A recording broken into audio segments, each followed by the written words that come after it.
na mme wake na wakaja Waislamu kama 9 pale. Wasasi ni Waislamu, lakini tumejitoa kubatizwa kuwa Sabato. Na msikiti wetu tunautoa uwe kanisa la Wasabato. Akasema, mchungaji, mpatie mtoto huyu jina, mpatie. Binti yangu wa kwanza anaitwa Precious.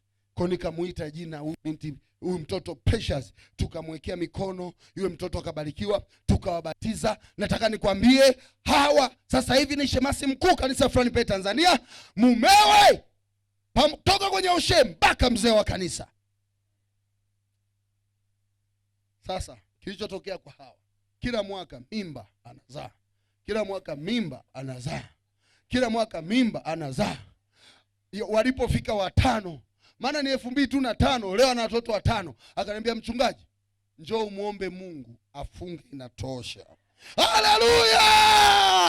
Haleluya! Haleluya! Bwana asifiwe! Girigari. Ukiwa Girigari, majibu ya maswali yako yanajibiwa wapi? Girigari. Nikasema, unasemaje? Chukua hata sijajibu vizuri, nikatumiwa tiketi ya ndege. Panda ndege huyo, umwambie Mungu sasa inatosha. Ametenda maajabu nami siwezi kueleza.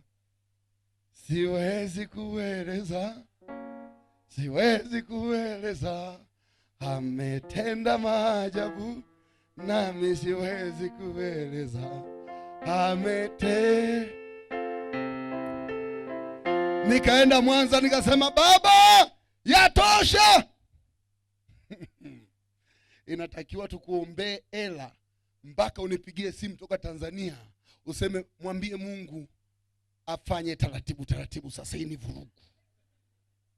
Nazungumza na watu wasiopokea wachumba kupitia ubiri hili, yani upokee 6, 10 kisha useme, mchungaji nisaidie kuchagua. Tunataka tuombee watoto akili darasani upate 100 mpaka walimu wakuulize imekweje, unawaambia tu Girigari mwalimu. Girigari. Ulikuwa uitwi kazini, baada ya kambi uanze kuitwa hadi useme inatosha. Mungu anapoamua kufungulia, anafungulia. Nimemuomba Mungu kupitia somo hili afungulie mibaraka iliyofungwa, maana umeamua kuwa wapi? Girigari.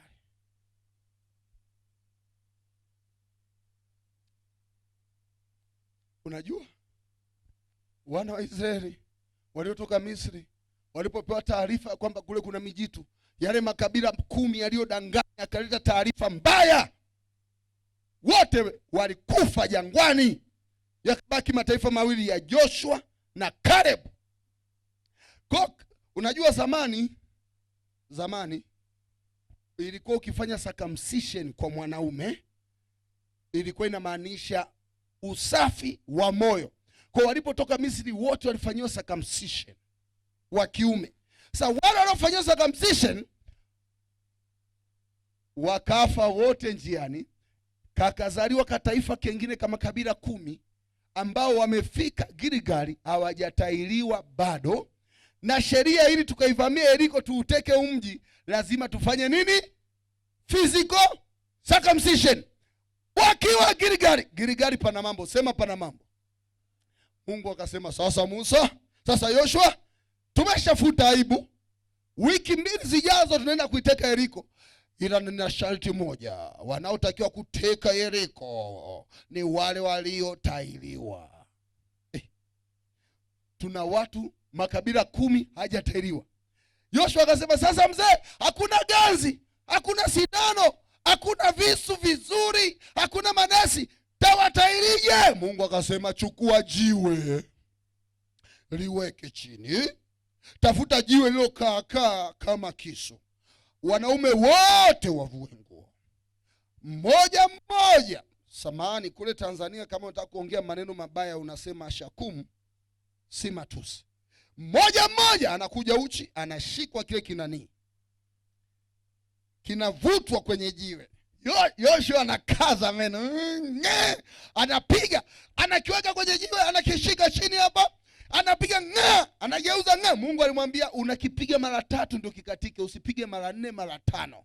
Yoshua namba 2, atakayelia anapotailiwa huyo mrudishe avuke bahari ya Shamu mwenyewe. Mimi sitafanya muujiza, aogelee aliwe na mamba, huyo hatufai, umrudishe Misri. Unarudije Misri? Wenzako wamesafiri miaka 40 na wewe umeshaingia Kanaani. Kwa lazima ujitahidi. Kwa maana yake Yoshua akipiga, wewe unafuata.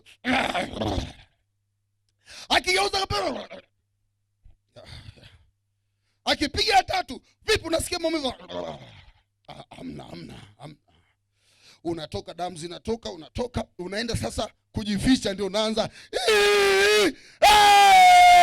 ya. Hautaki ulie hapa, ukilia hapa unarudishwa. Kwa kipiga watu wasema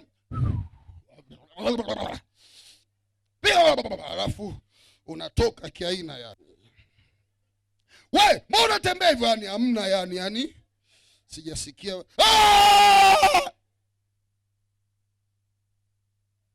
Watu wamepanga foleni, Gilgali, twendeni wapi? Gilgali. Si kwa nini Mungu alitumia mbinu hii ngumu ya mawe? Wakaanza kutairiwa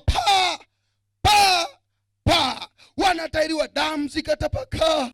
Alafu Mungu akamwambia usiweke dawa ya kukausha damu, usiweke ganzi, hivyo. Kina mama walifichwa huko, hapa walibaki wanaume tu. Wakatairiwa Gilgali.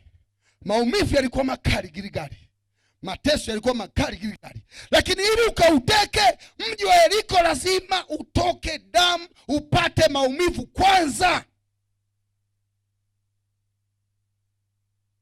Habari njema ni kwamba ili tuingie Kanaani ya mbinguni lazima tupitie maumivu, mateso, huzuni.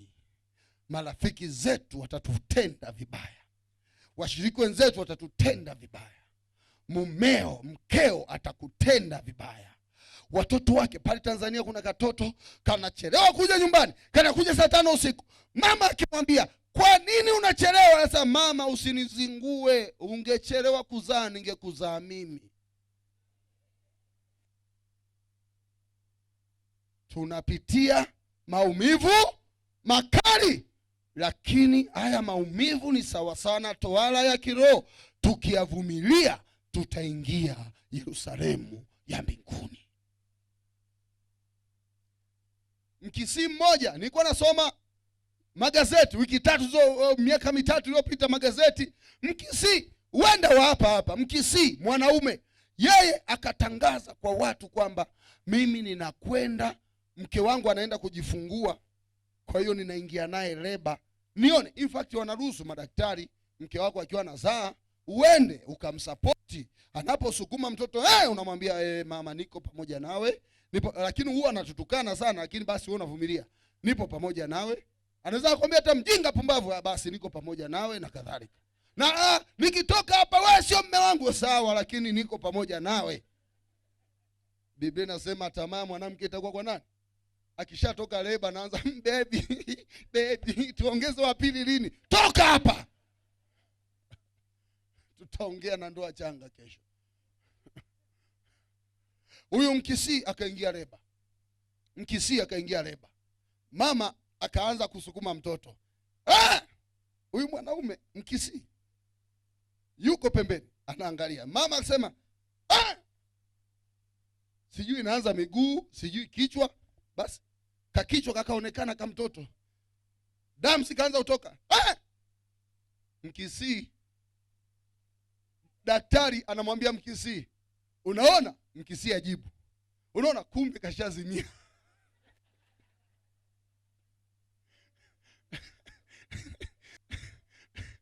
Kazimia kitambo. Wakisi, punga mkono, nyie mliniaibisha. Kazimia kitambo. akatolewa. Aliingia anatembea Mkisii, akatoka amewekwa kwenye machela, anasukumwa kwenye kitoroli, ana hata fahamu. Wakampeleka ICU, tundika maji, tundika. Huyu mama aliyeingia kujifungua, yeye akatoka tu anamsukuma na katoto. Anauliza mume wangu sasa yuko ICU Mkisii siku 3 ndio anazinduka, ni kuona tu.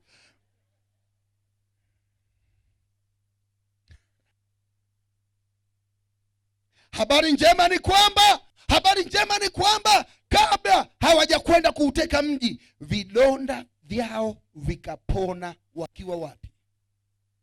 Jamani, kuna watu wanijibu vizuri. Vidonda vyao vikakauka na kupona wakiwa wapi? Mateso yao ya huku yalikwisha wakiwa wapi? Maumivu yao yalikwisha wakiwa wapi? Kama hapa ni Gilgali, maumivu yako yakaishe, magonjwa yako yakaishe, mateso yako yakaishe katika jina la Yesu. Sasa hivi ninavyoongea watu wanapona, watu wanafunguliwa, maana hapa ni Gilgali, hapa ni Gilgali, hapa ni Gilgali. Maumivu yako yote yakapone ukiwa wapi? Wangapi wanasema Yesu, ninakuja Gilgali niponye? Simama pamoja nami. Ukishasimama pamoja nami, tunapoimba wimbo nasikia wito, ni sauti yako unayetaka uje Gilgali na magonjwa yako na shida zako ziishe, utapiga hatua. Wachungaji wenzangu na mchungaji wa mtaa wanapokuja hapa mbele, na wewe utapiga hatua, maana tupo Gilgali. Utapiga hatua ili tuongee na Bwana. Nasi nisa profesa wangu mmoja, mchungaji tutakubaliana naye, aliniambia fungu moja inatakiwa uliandae kwa siku 7 ukisoma vitabu. Fungu hili moja. Ndugu zangu katika imani, leo nitahubiri ubiri la neno moja linaloitwa Gilgali. Kwa title ya leo inasema Gilgali. Tutaichimba hii Gilgali mpaka ichimbike. Tutaangalia historia yake. Kwa nini pahala pale paitwe Gilgali? Musa alipowaongoza wana wa Israeli na akafa juu ya kilele cha mlima Pisiga, jukumu la kuongoza wana wa Israeli alipewa Yoshua mwana wa Nuni. Ukisoma Patrician Prophecy, Musa alipokuwa juu ya mlima alionyeshwa ng'ambo ya bahari, ng'ambo ya nchi ya ahadi. Kwa alipopewa Yoshua na nchi ya ahadi, ilikuwa ni umbali wa kilomita 2, lakini bado walikuwa hawajaingia. Hivyo Yoshua mbele yake alikabiliwa na mto Jordan. Siku moja nilikwenda, Mungu kanijalia, nimetembea hizo nchi zote za kibiblia, Misri, Palestina, Jordan, Israeli. Siku moja nilikwenda Palestina, pale penye mto Jordan. Mto Jordan ni mrefu hapa mpaka kule mlikoweka bango la mkutano, upana wake. Lakini urefu ni hapa mpaka mwanzo wa ile nyumba. Na wakati mvua zinaponyesha panakuwa na tope. Kwa ukijifanya unajua kuogelea ukashuka chini, unazama kwenye tope na lile tope litakufanya usiibuke. Mto Jordan umeua watu wengi sana. Ndio maana yule jamaa alipokuwa nakata kuni, shoka lilipochomoka, kwanza liliingia chini, likapelekwa na maji, kisha likazama chini ya tope. Kwa kijiti kinapowekwa kinatafuta tope, kishoka jinsi lilivyojichomeka kwenye tope, linatolewa juu ya tope, linakuja kwenye maji, linaibuliwa. Lakini hilo sio hubiri langu la leo. Hivyo mto Jordan ilikuwa ni kikwazo. Watu wengi walikuwa wakiuawa, hata wanaogelea. Na mbaya zaidi, mto Jordan ulikuwa una mamba. Yoshua anakabidhiwa awapeleke wana wa Israeli, na mbele kuna kikwazo cha mto Yordani. Yoshua anamuuliza Bwana Mungu, nishike tena fimbo kama Musa alivyoshika nikapige maji yagawanyike ili tuvuke? Mungu akamwambia, hiyo hautakuwa muujiza wala haitakuwa jambo la kiimani kufanya kilichofanyika. Nitakupa another approach. Waambie wana wa Israeli wabebe sanduku la agano. Ndani ya sanduku la agano kuna amri 10 za Mungu, na juu ya sanduku la agano kuna makerubi wanaofunika, na juu ya makerubi kuna kiti cha enzi kinachomwakilisha Mungu Baba. Beba, na watakapokanyaga maji yatagawanyika. Wale wazee wakabeba. Wengine wakamuuliza Yoshua, hivi yasipogawanyika si tunakufa? Sasa Yoshua, Mungu amekwambia kweli tutaenda sawa sawa? Yoshua akasema, nyinyi songeni wapi? Mbele. Jioni ya leo unapokabiliwa na mto Yordani, moyoni mwako una Mungu, songa mbele. Yordani ya magonjwa, Yordani ya huzuni, Yordani ya dhambi, wewe songa mbele ukiwa na Bwana. Pamoja na Yesu hakuna kikwazo, pamoja na Yesu hakuna kizuizi. Wewe songa mbele, wewe ni askari wa jeshi la Bwana. Twendeni askari, watu wa Mungu. Yesu yuko mbele, tumwandame. Jeshi la shetani likisikia jina la Mwokozi litakimbia. Wakaanza kwenda. Wengine wakaanza, wewe Yoshua, Musa alituvusha bahari ya Shamu. Hivi wewe una experience gani? Wewe una uzoefu gani mpaka utuvushe? Yoshua akasema twende. Walipokanyaga maji, pap!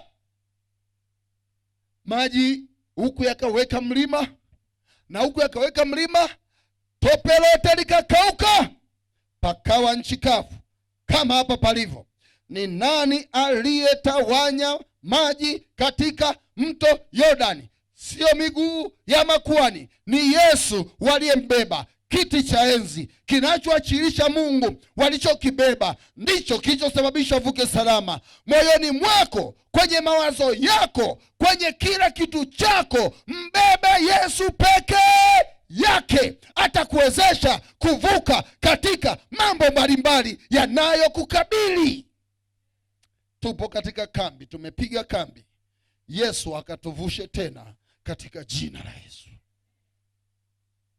Maji yalipogawanyika, kumbuka nchi ya ahadi mpaka wake ni bahari ya Shamu. Kwa wakishavuka bahari ya Shamu, miguu yao itakapokanyaga ndiyo nchi ya ahadi mwanzoni. Mfano, hii hapa pana mpaka, hili ni taifa lingine. Hapa kwenda huku ndio nchi ya ahadi. Mto Yordani upo hapa. Kwa walipovuka hapa pakaitwa Gilgali. Hapa yani the first step, miguu yao ilipokanyaga ardhi ile ya kwanza kabisa, hapa ndipo walipopaita Gilgali. Maana ukienda hivi ni bahari ya Shamu. Ingawa huko mbele Israeli ipo, waliendelea kupigana na Yeriko na kadhalika, lakini tayari walikuwa nchi hadi. Hapa ndipo panapoitwa Gilgali, ndio ninapopahubiri leo. Hapa hatua zao zilipokanyaga. Gilgali ni kituo cha kwanza wana wa Israeli kukanyaga wanapoenda nchi ya ahadi. Hapa Gilgali palikuwa na chuo cha manabii. Elisha na Elia walikuwa na chuo cha manabii Gilgali. Hapa Gilgali ndipo ambapo nyumba ya makimbilio ilijengwa. Gilgali, Ibrahimu amewahi kujenga hema ya kukutania hapa Gilgali. Yakobo amewahi kuishi Gilgali. Hapa Gilgali ndipo kituo cha mwisho Elia na Elisha wanapita. Elia anapokwenda kupaa, hapa Gilgali ndio kituo cha kwanza Elisha anakuja kukaa baada ya kutoka mlimani. Ngoja nikwambie, alipokuwa kule mlimani, Elia anapaa, akamwambia naomba roho yako maradufu. Alipompatia, muujiza wa kwanza wa Elisha aliufanyia Gilgali. Hapa ndipo alipokuta watu wamechemsha matango pori na akayaponya na kuwa chakula. Hapa Gilgali ndio palikuwa na chuo cha manabii, wakaamua waende kukata kuni. Alafu baadaye walipokwenda shoka ikakatika Gilgali. Gibeoni walifanya mapatano na kuungana na Israeli hapa Gilgali. Gilgali pana maajabu kidogo. Ukisoma kitabu cha Nehemia anasema malaika wa Bwana walipokwenda kuonya mji wa Bokimu walitokea Gilgali. Gilgali ndio eneo pekee duniani wanadamu walikuwa naishi na malaika. Sio maneno yangu, soma Biblia yako. Nehemia anasema malaika walipoenda kuonya Bokimu walikuwa wametokea Gilgali. Hapa Gilgali Yerusalemu ilipobomolewa wakajenga hekalu jipya. Ukisoma kitabu cha Waamuzi anasema waliitwa waimbaji mbalimbali wa kwaya kwenda Yerusalemu, na wanasema kwaya nzuri iliyotumbuiza siku Yerusalemu inaweka wakfu ilitokea Gilgali. Wanakwaya punga mkono. Gilgali palikuwa na waimbaji wazuri, palikuwa na wanakwaya wazuri, mpaka wanaalikwa. Maajabu zaidi yaliyotokea Gilgali. Hapa Gilgali ndipo eneo pekee ambapo unajua Wanaisraeli walipotoka Misri mikate ilikuwa inadondoka toka juu, inadondoka. Walipofika tu Gilgali, Mungu akasema sikilizeni, mkalime sasa hivi mikate ya bure haidondoki, kwa jasho mtakula, maana mmeshapita njia yote, mmefika, nimeshafikisha kwenye hiyo nchi, sasa mikate no. Sasa Mungu, hiyo sio fair yani Mungu. Unajua yani mikate yani hatujazoea ardhi, hakuna mashamba hayo karimeni. Sasa Mungu yani noma yani tunakosa mikate, hakuna karimeni. Mikate ikaacha kudondoka Gilgali. Hapa Gilgali njiani kwale walikuwa wanadondoka, kwale wale kama kuku wanadondoka Gilgali. Mungu akasema fugeni wenu hawatadondoka. Sasa Mungu noma, mikate umezuia na kuku pia. Noma we Mungu. Mmeshafika, fanyeni kazi. Hapa Gilgali Pasaka ya kwanza ililiwa Gilgali. Hivyo Gilgali matukio mengi ya kihistoria yalifanyika. Sasa Wanaisraeli baada ya kufika hapa Gilgali wakasikia sauti. Walipofika tu Gilgali wamechoka. Unajua walipokuwa Gilgali, kilomita 5 kutoka Gilgali palikuwa na ngome katili ya Yeriko. Unajua miji ya zamani, Yerusalemu, Yeriko, Hai, ilikuwa imezungushiwa na kuta. Mfano hiki si pazungushiwe na kuta, pawe na geti hili moja. Na ndio maana Biblia, mimi napenda kusoma Biblia katika muktadha. Ndio maana Biblia nasema ni vigumu ngamia kupenya kwenye tundu la sindano kuliko tajiri kuingia ufalme wa Mungu. Lazima uelewe muktadha. Kule Israeli, Yerusalemu, ilikuwa ukichelewa saa 12 jua limezama na ngamia wako kuingia geti linafungwa, afu kanaachwa kageti kembamba kama hapa, alafu kafupi. Haka kaliitwa tundu la sindano. Kwa ngamia ili apite lazima alale, akro aingie. Kwa Yesu alipoona hilo akasema si kwamba matajiri hataingia mbinguni, ila mfanye jitihada kama anazofanya nani? Ngamia. Sio ubiri langu la leo, tawapa siku nyingine.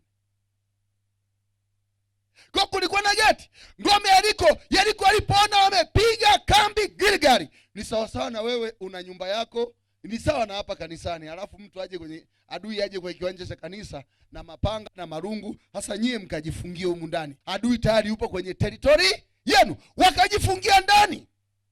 Wakasema tumesikia hawa wamevuka bahari ya Shamu, tumesikia kwale wamedondoka, tumesikia mikate inadondoka, hawa sio watu wa kawaida. Yeriko wakajifungia ndani.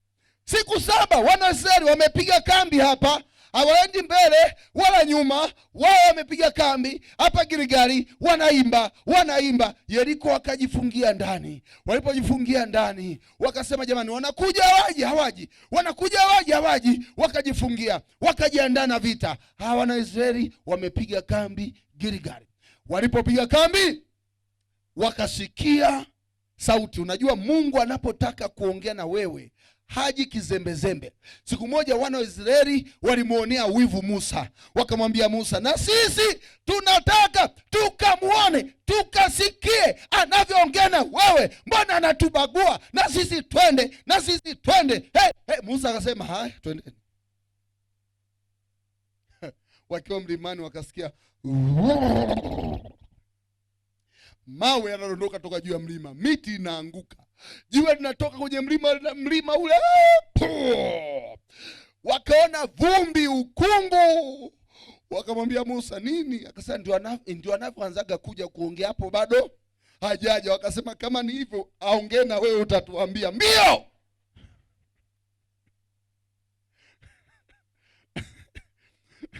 safari wakiwa Gilgali, upepo ukavuma.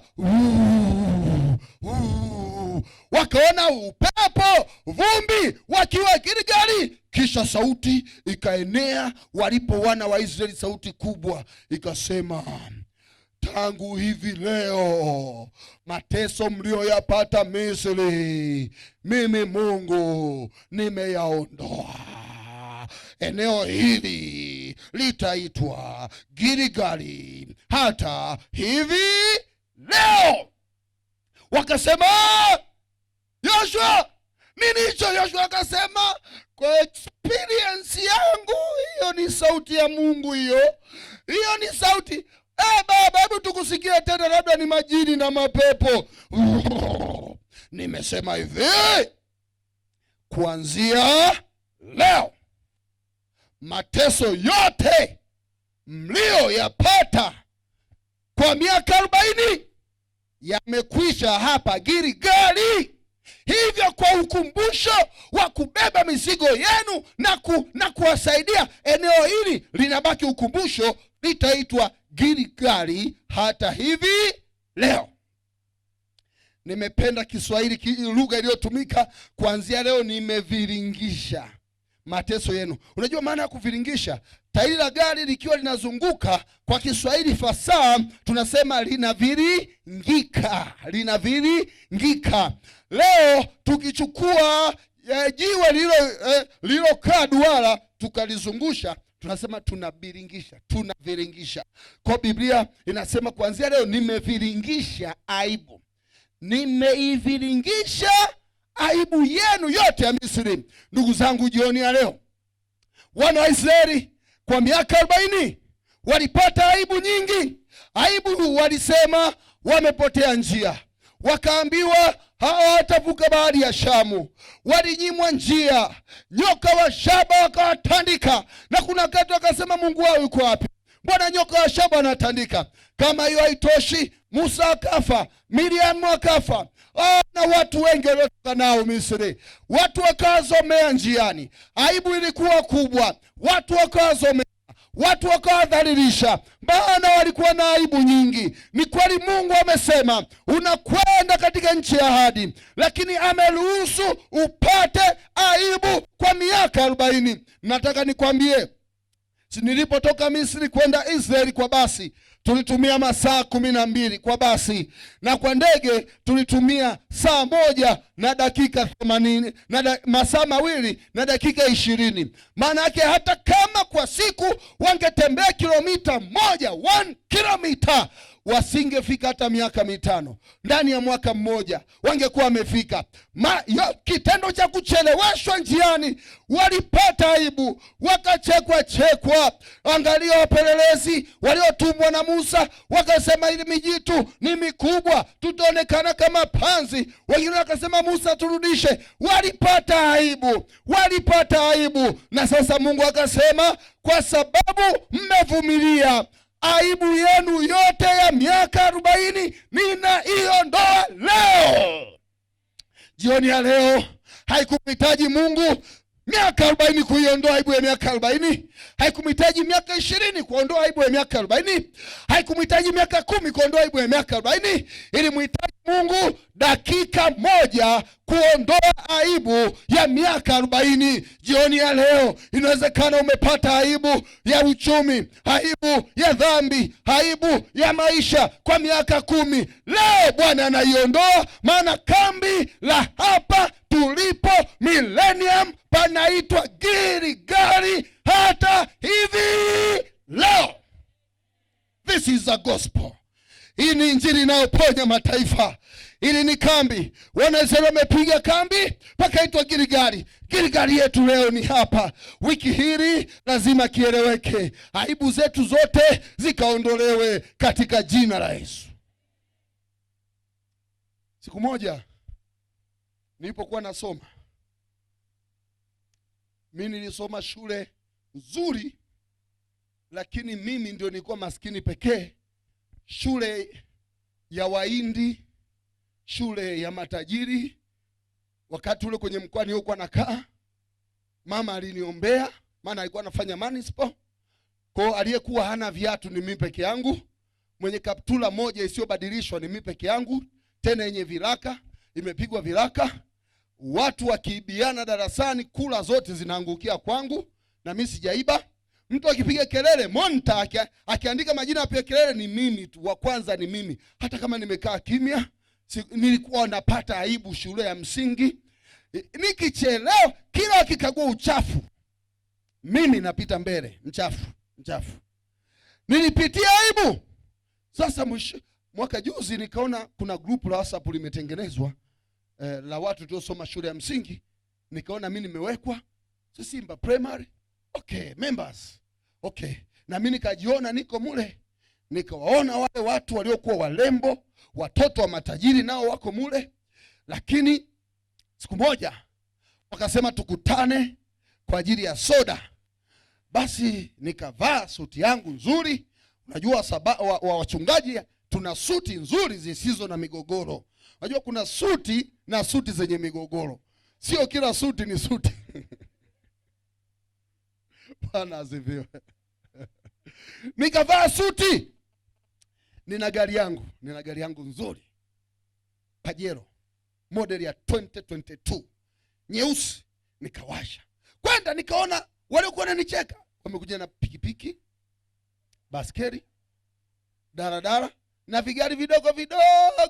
Mimi nikafika, wakasema yeba, jamani, Mungu ni mkubwa. Maotola leo yule aliyekuwa na kapolini anaendesha gari. Nikasema na bado Gilgali, aibu zako zote zinaondolewa. Nikaona wanajadili, unajua tunatakiwa tuchange pesa, tukutane, tule, tufahamiane, tule. Nikaona wanabishana. Nikasema wote maana tuko 40, mtakuja kwangu tarehe fulani, mtakula, mtakunywa, mtaondoka.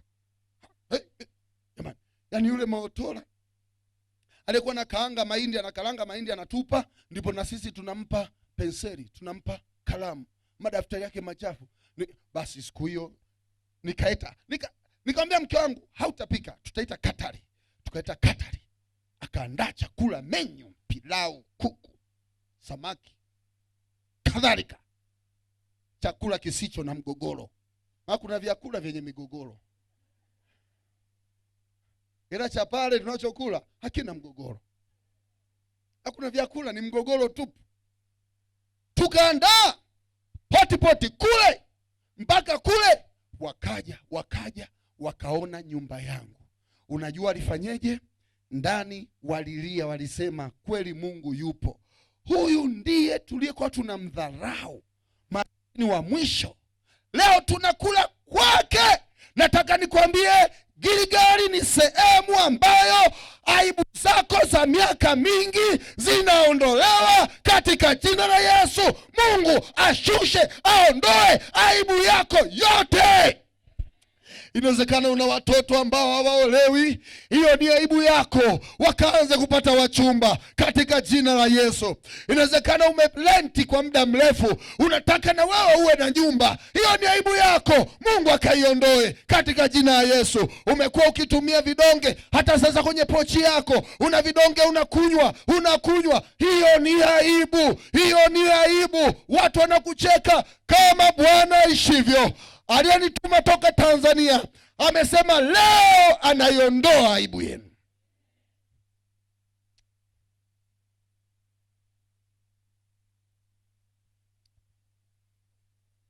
Mungu hahitaji miaka 40 kuondoa aibu yako, anahitaji dakika hii moja. Sasa mchungaji, unaongea nini?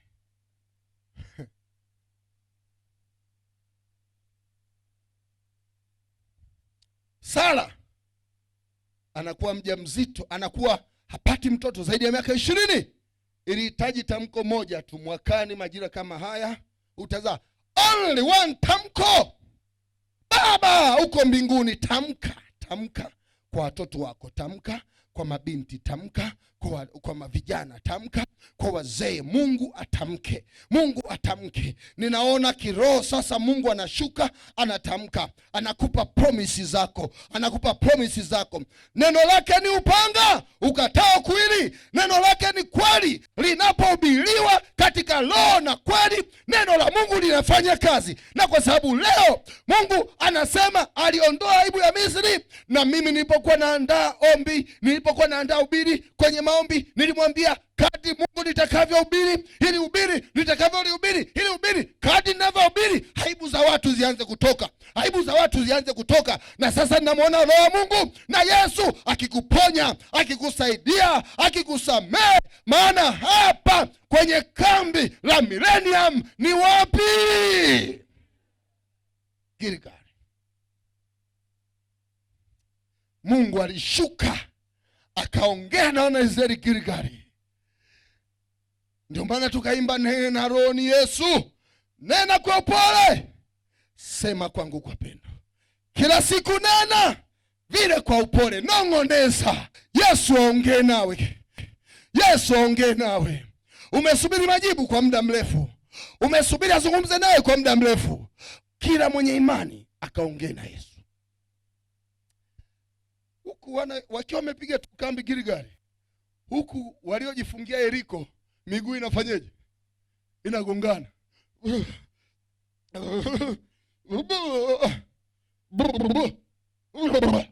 Wanatetemeka kupiga tu kambi.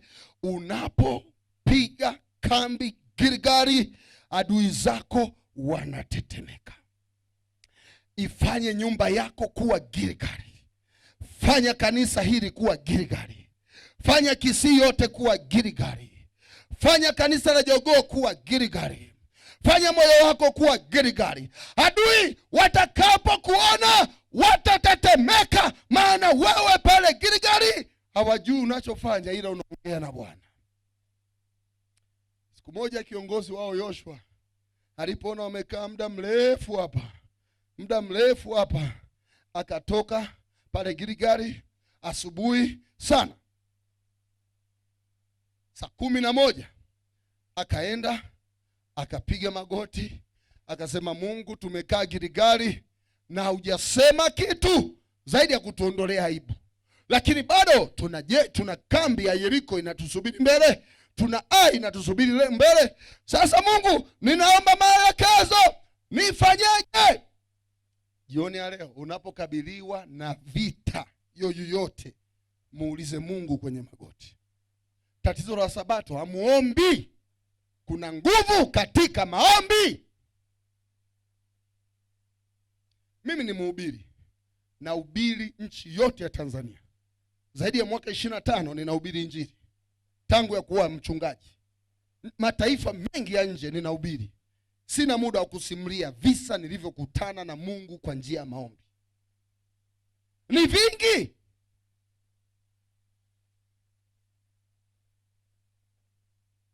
Yoshua akatoka akapiga magoti, alipomwomba Mungu akasema, nishindie vita. naomba maongozo, nishindeje vita katika jina la Yesu Kristo. Amina. Aliposema amina, Yoshua alipoamka, mbele yake akaona lijitu. Hilo lijitu limesimama zero distance perpendicular hapa, yani zero distance, lirefu.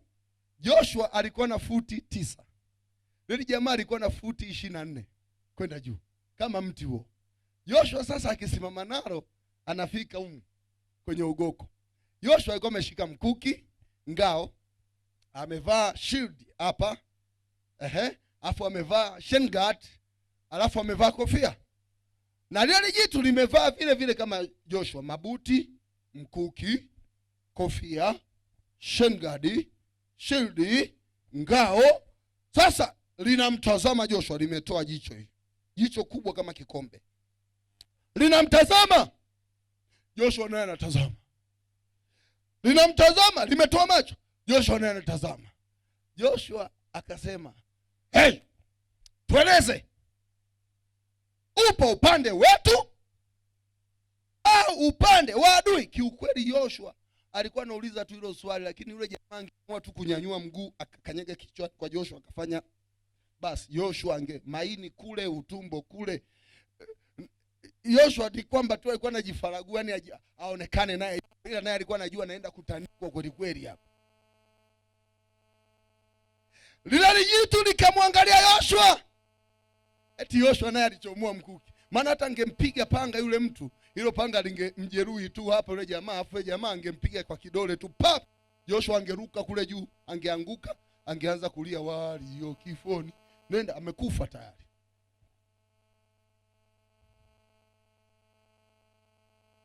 Lile jamaa Joshua aliposema uko upande wetu au adui, Joshua lile jitu likasema, lilikuwa na jeuri lile jitu likasema, "Sipo upande wenu wala wa adui."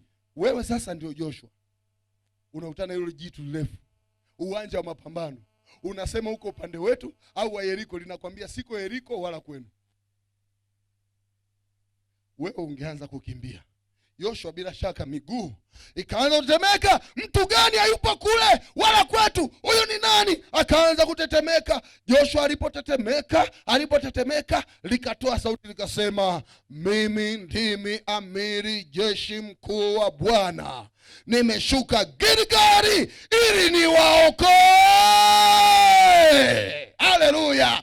Ukisoma Patrick and Prophecy anasema hili jitu alikuwa ni Yesu Kristo mwenyewe. Haleluya. Alikuwa mwenyewe. Alishuka Gilgali, alishuka baada ya Joshua kuomba, alishuka. Ninaongea na watu ambao wanakabiliwa na vita za kiuchumi. Ninaongea na watu ambao wanakabiliwa na vita za uchumba. Ninaongea na watu ambao wana magonjwa mwili mzima. Matumaini yametoweka. Hawajui hata kambi la mwakani watafikeje. Ninaongea na watu ambao hawajapata bado kazi. Hawana school fees. Upo nyumbani hauna school fees. Umepoteza tumaini. Mume wako alikukimbia hajaja nyumbani. Ameoa mke mwingine. Mke wako alikukimbia akaacha watoto. Sikio lako linakuuma, jicho lako linakuuma, unakabiliwa na vita. Nataka nikwambie wewe, muite amiri jeshi mkuu wa majeshi ya Bwana, atashuka ukiwa Gilgali.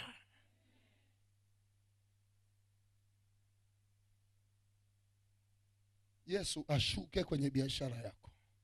Yesu ashuke kwenye maisha yako. Yesu ashuke.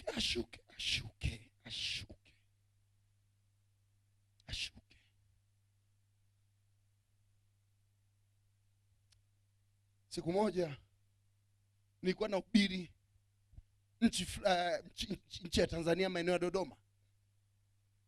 Nilipokuwa nahubiri watu wakaja saa 6 mchana. Tulikuwa kwenye visitation. Wasa, mchungaji, tunaomba ukamuombee mtoto wetu hospitali, maana amezaliwa lakini amewekewa mipira, hawezi, hajalia bado. Ndio nilipogundua kumbe mtoto akizaliwa akilia ndio furaha, asipolia ni tatizo. Kwa kina mama, kina mama, mtoto wako akiwa analia usiku anakusumbua, sema asante Mungu. Maana yule alikuja kuomba ili mtoto wake afanyeje? Alie. Kakilia na vina makusudi saa 8 usiku nguko, sema asante Mungu, asante Mungu, asante Mungu. Mtoto ajalia tangu azaliwe. Nikamuuliza tatizo nini? Akaniambia mme wangu, mwanaume sasa anasema, maana mwanamke yuko hospitali, Pastor, unajua nilikuwa na wachumba wawili. Nilipotaka kumuoa huyu, ndipo yule mchumba mwingine akasema huyu hatozaa milele. Tanzania kuna uchawi kweli, hatozaa milele. Kwa yule mama kila akipata mimba akizaa mtoto anakufa, akipata mimba akizaa mtoto anakufa. Sasa wamekufa watoto 8. Na yule anasema mganga niliyekwenda, yani alishakufa, kwa hiyo hakuna wa kutegua. Ogopa sana Tanzania mganga akuloge afu afe. Ana analoga ili mume wako akusikilize. Ukiona mume wako amekuwa zezeta kila kitu unamweleza, hebu niende kwa mganga kupunguza, unakuta amekufa. Kwa heri. Wa kurekebisha hayupo. Nikamwambia twende hospitali. Tukaenda hospitali. Kufika hospitalini mlinzi akasema msiingie, huu sio muda wa kuona wagonjwa. Nikamwambia mzee, tunataka kuingia ufanya huduma. Akatusumbua sana zaidi ya saa zima, mpaka tukalia machozi, maana yule jamaa analia mtoto anakufa, mlinzi hajali, na alishapewa cheti hospitalini kwamba mtoto wako atakufa. Tulipofika pale, nikamnyanyua yule mtoto. Mama huyu maana sasa ni mtoto wa 9, 8 kashazika, wala atoki nao hospitali, wanafia huko. Nikasema Bwana, kama uishivyo, tunakwenda kinyume na walogaji na walozi na wachawi. Na huyu mama ikiwa amefunga vitu kwa huyu mama, tunaviachilia katika jina la Yesu. Wewe ni Mikaeli mkuu usimamae upande wa watu wake. Manesi wakasema walokole bwana, hili jambo ni la kitaalamu, wewe mtoto waponi, wewe unaomba nini? Nikawageukia nikasema mtacheka maisha yenu yote, tubu haraka, lazima uwatishe kidogo. Basi wewe. Nikaendelea kuomba, tukamwacha yule mtoto pale. Tupomwacha usiku, yule dada akapiga simu, green. Nilipopokea akasema hello pastor. Nikasema mimi niko vizuri. Akasema Bwana asifiwe, mtoto kaanza kunyonya na kulia. Kesho yake nikaenda hospitali. Yule mlinzi aliponiona akapiga magoti, samahani kwa jana, mama yangu ameparalyze, twende ukamuombe. Nikamwambia toka hapa, pisha njia. Kwanza huyu alikuwa yuko emotional, hata tungeomba mama yake asingepona, maana ili upone ni imani. Tukaenda tukakuta katoto, kaliponiona tu kakafanya kakacheka. Nikakabeba, tukaanza kuimba kumtegemea mo. Hospitali hawaruhusu kuimba, lakini kwa ule muujiza tukaimba. Manesi waliotucheka tunaimba kumtege, nao na macho wanakuja, hawaufahamu wimbo, tunaimba